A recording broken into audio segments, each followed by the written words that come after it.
Okay, hello everyone. Now we are with my friend Jerry from United States of America. America, Uh, Jerry is, Washington State, yeah, Washington state State. of Washington, and he's a friend of mine for a long time, and I just would like to have some nice conversation with him. And Jerry gonna tell about his life, about everything, what he think. Everything. Oh, you and I met 15 years ago. Do you know that? Yes, I know. 15 years. So tell us what happened. Tell us how it started, actually. Oh, how it started. How did I wind up in Ukraine? It started 15 years ago, Slavic, when I retired it. And not if I retired, but I quit working in America, and I was looking for something to do. I'd been doing some work for St. Vincent de Paul, which is a charitable organization, and I liked the people there, and I wasn't doing much, but I enjoyed the what St. Vincent de Paul was doing. So I looked into the Peace Corps, the United States Peace Corps, and Okay. so I went through the application process, and they told me they had a position available in Ukraine, and I'd never heard of Ukraine, you know. All right. And so I came over to Ukraine in 2003, February, Right. with a group of older guys, and we're on a team of business development. We're supposed to come to Ukraine and help develop business. Okay. So after going through language and some other indoctrination and some other classes on Ukraine culture and everything, so Okay. they sent me out here to Western Ukraine in Kosів. All And I right. like it very much. You know, it's we have good air. We have the mountains are nearby. At that time, we had some skiing. I don't know if we still have skiing here or not, Yeah. but skiing is at least nearby. Yeah. And I lived with a Ukrainian family, retirees. One was a retired military doctor, All right. and her name was Katrina, and Vasil was her husband, and he was a bomber pilot. Wow. He flew bombers for Ukraine Air Force, Wow.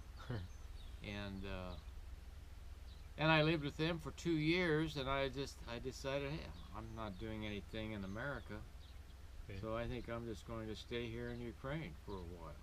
And I had I'd met this woman who was a English teacher here at the Kosів School #1, and Okay.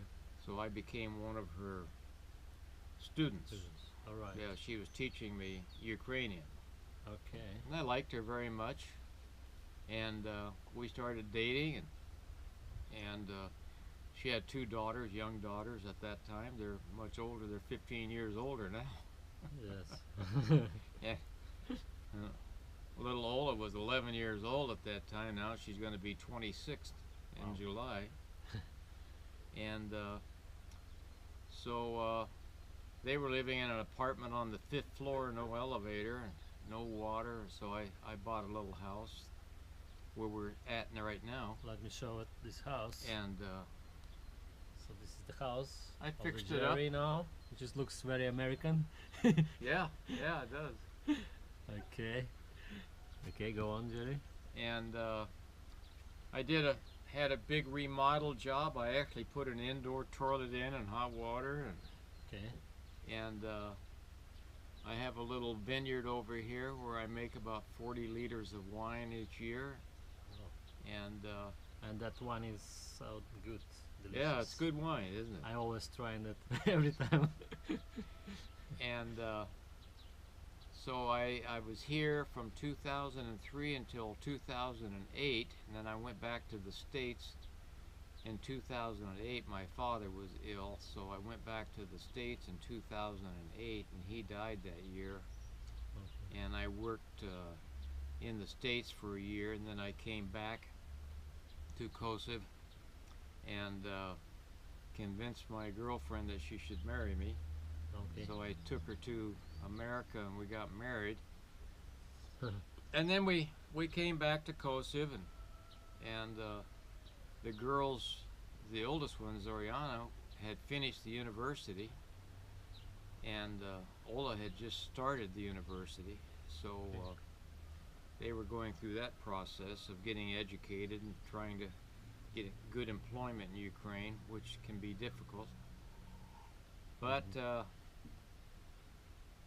always wanted to come back to Kosів, and I still think about living here full time again. But my wife has a pretty good job in America, working with little kids, special needs children, and she enjoys that very much. She makes some money there, and but we spend 6 months in America, and then we come back to Kosів and stay about 6 months here too, and travel back and forth. And then when we're here in Ukraine, we do a little traveling around Europe and In Israel and I've been to Georgia. You know, I try to stay away from the Western Europe. It's too Americanized, so I try to stay away from that. And go to Poland and Slovakia and Hungary and Georgia and hang around Ukraine. There's lots of interesting places in Ukraine to see. yes. And but you need to find them. Dobry den. Some of Ola's students. Ola teaches English. Ola teaching English and has students. Just finished a lesson, right? Let me ask them something. Do you speak English? Come here, say something. You want an interview?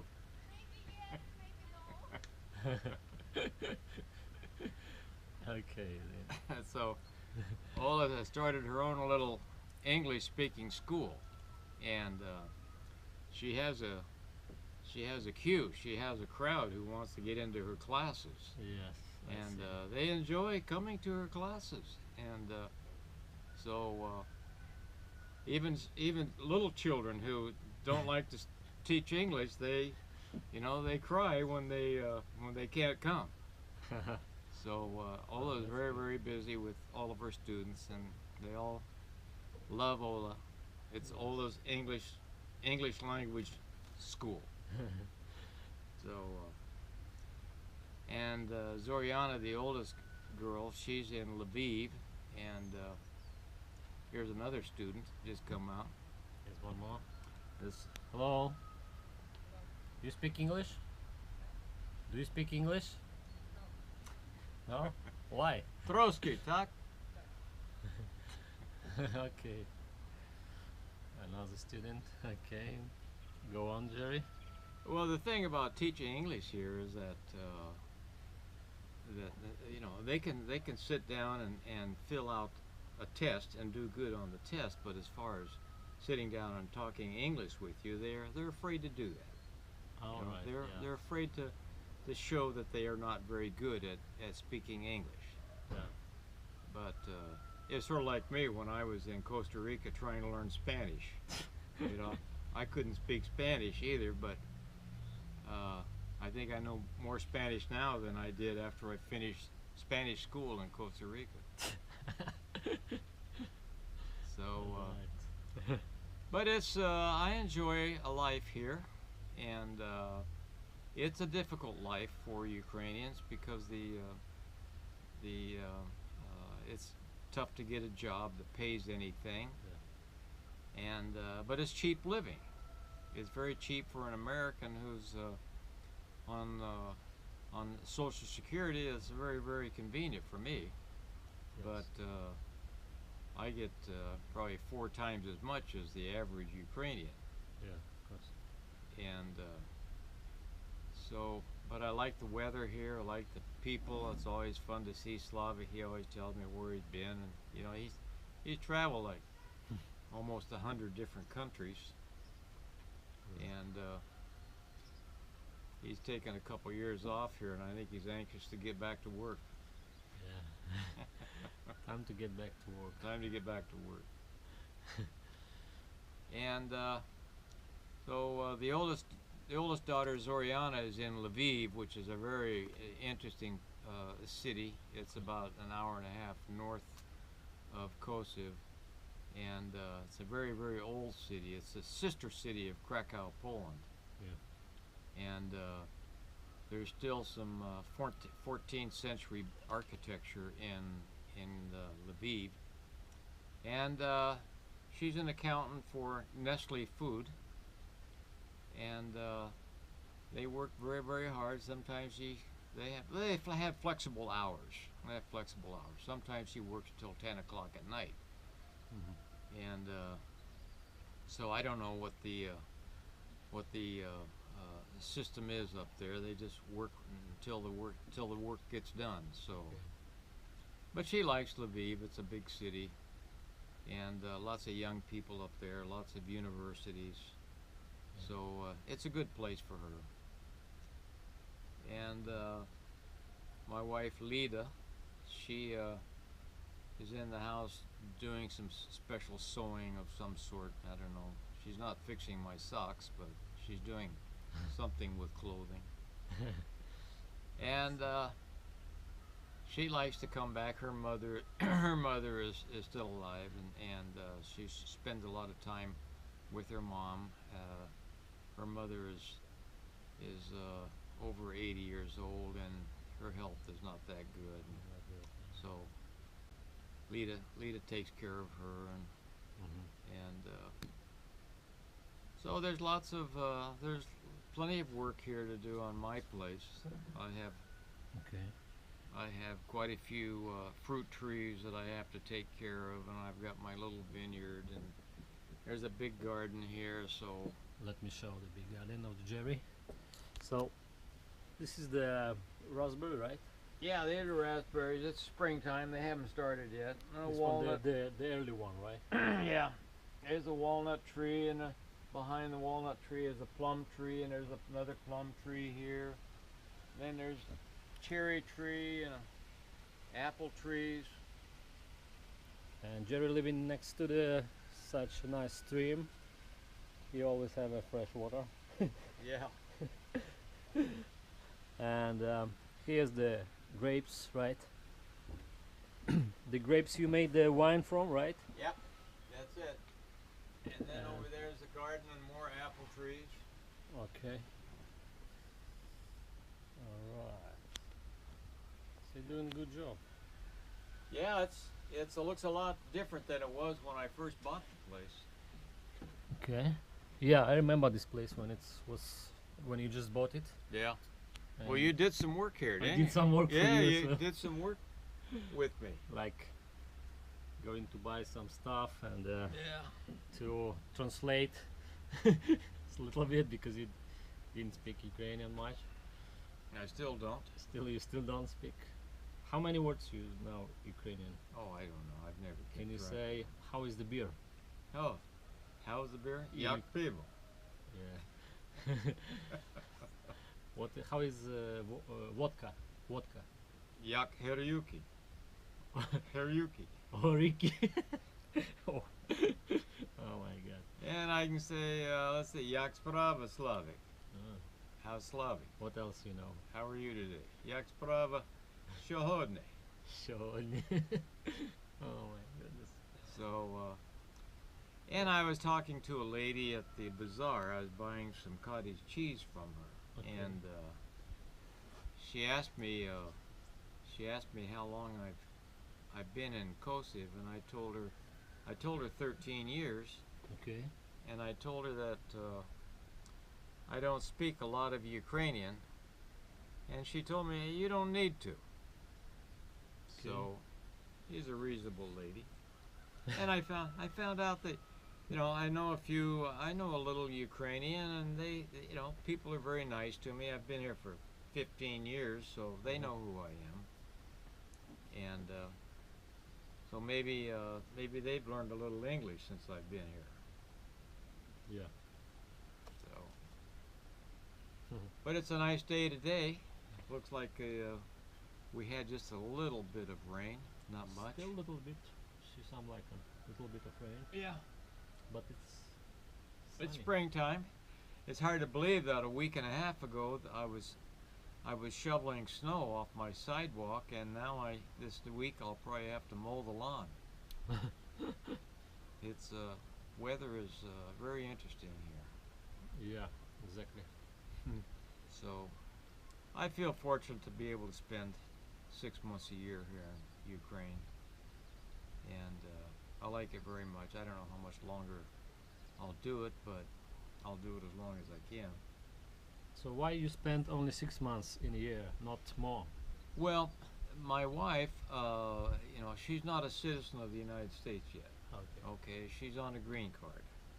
I see. And with the green card, the requirements are that you can't be outside of the United States more than 6 months. I see. Okay, so we spend 6 or 7 months in America, and then 5 to 6 months outside of America. I see. And why doesn't she have a passport is because it seems like there's always been some emergency that's required her to come back to Ukraine, and her father died a couple years ago, and so the United States looks at the previous 3 years.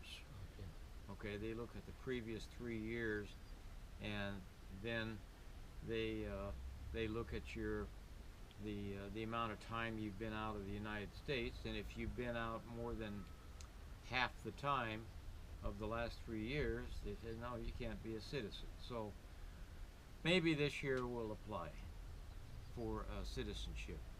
Okay. It costs money every time you apply. Okay, So did you meet many Americans here in Kosів, for example? Or No. can you remind any people you used to work or used to meet here? well, the only ones that I have met are people who have been in the Peace Corps. This guy. Okay. Dave Elsrode, you know Dave. Dave, yes. David was from David was I think The same time as you. yeah, he was I was group 24, and I think David was group 22, Yeah. and but I think he was from back east, Massachusetts, or Yes, yes. back in New England somewhere. Right. And then he lives in Sweden now. No, he lives in Switzerland. Switzerland. Switzerland. Yeah, Switzerland. Yeah. He lives in Switzerland.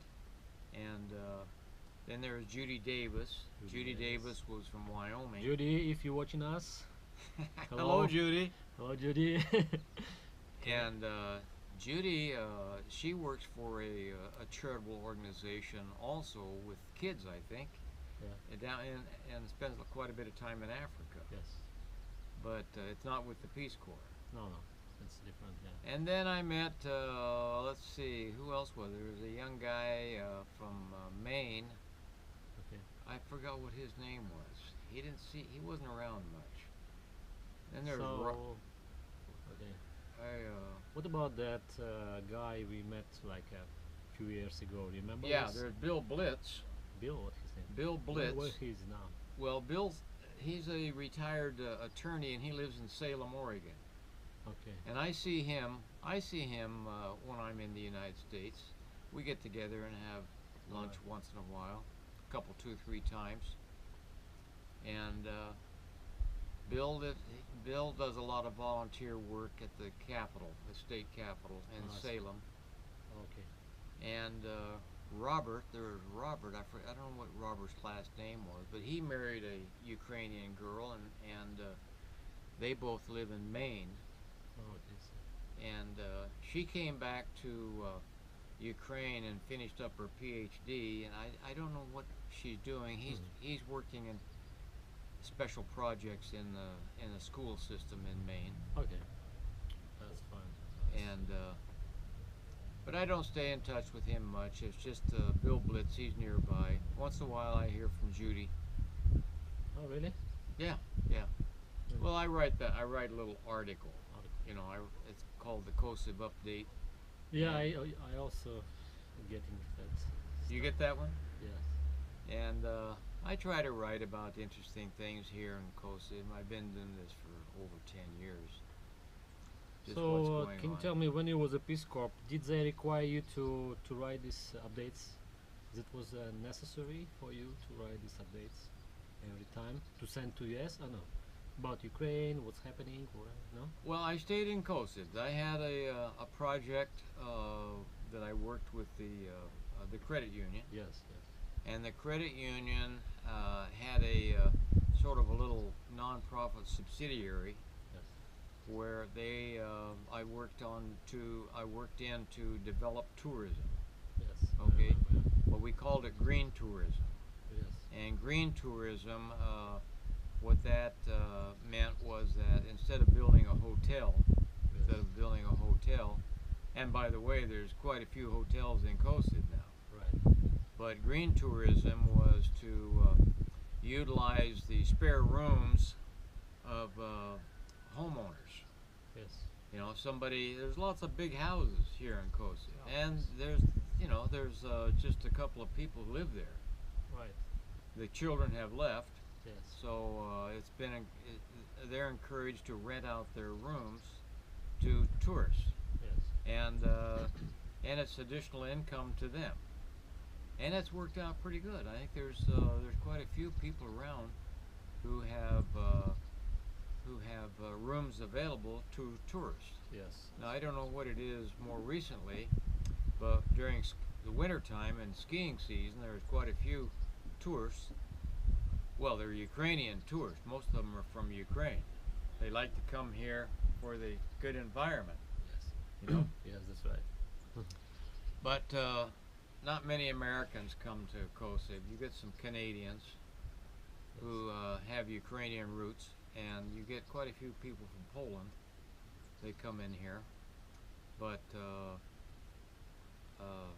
Americans don't come to Ukraine. There's no English television, and there's very little English language in Kosів. There's lots of English language in Lviv, and in Kyiv, in the hotels, you know, and in the restaurants, there's English. Yes. But here in the smaller town of Kosів, which is about 12,000, I guess, Maybe less. 10 or 12,000, there's not very much English. So Ukrainians or Americans, you know, they wouldn't. They like their creature comforts and Yes. CNN and English television. So, tell me what you think about Ukraine, or about what's happening in Ukraine, and if it's any future in Ukraine, any future to change for better, or what is your opinion? Well, you know, Like, Slavic- you're already here for many years. yeah, I've been here for many What years. do you think what happened in Ukraine the last 15 years? Well, that's interesting. You know, when I came here, Kuchma was president, and you know he was a mafia guy, and you know it was still very bad. It was still bad. Yeah. And then you know Yushchenko Yes. came in, and people had big expectations with Yushchenko, but that didn't pan out either. Okay. So, and of course Yanukovych, you know, they ran him out of the country. Yes. I think he's in Russia now. Right. And now we have Poroshenko. And I think Poroshenko is making some changes, but changes for the people who live in the villages. You know, the changes are not fast enough. Right. Because people in the villages are not seeing the changes. Yes. The big changes are in the big cities, Kyiv, Lviv, and in you know the other big cities. Of course, we still have the war going on in eastern Ukraine, Right. and that's at a standstill. There's only a political solution to that. It's just you know, Ukrainians are in a trench, and the Russians and the separatists enter another trench. It's almost like World War I trench warfare. So Yes. so it's a standoff now, and it has to be a political solution to that. But here in Kosів, when I came here, you know, it's Mhm. it was pretty amazing. You know, there was no supermarkets, and now we have 4 supermarkets. Okay. At that time, you had, I think we had 2 banks, Oshad and Prevet, and now we have like 10 banks. Mhm. I don't know how many are laundering money, but And we have that's- more churches. yeah, and we have more churches. One of them just right here. Yeah, more churches. More banks, more churches. Yeah. There's more money because when I Always. came here in 2003, the exchange rate was 5 Ukrainian hryvnia to $1. All right. Okay, and now it's 26 hryvnia to $1. Like, Okay. Yeah. So that's over 5 times. Right. But people, and prices have gone up that much, but people are still paying it. So you know it's floated up. The only people who are not realizing the additional money are the pensioners. Yes. You know, the old people who are 80 years old, their pensions are still $100 a month, Right. and the cost of gasoline or the cost of heating gas and electricity, that takes almost that whole $100. So the old people are suffering, Right. and I don't know what they can do about that. But the IMF, International Money Fund, seems to be pretty satisfied with what Poroshenko is doing, because they keep loaning them more money and saying, you know, good job, good job. So something good is happening. Right. But as I say, the people out in the smaller towns and the villages are not seeing it fast enough. Right. So I wouldn't want to be here looking for a job, and my situation is comfortable. So, and I help out. I help out the girls, always have, and I help out Lita's mom, and you know, make sure that they've got food and the girls got a good education. So I've done my share. So do you see some changes in Ukraine for the good?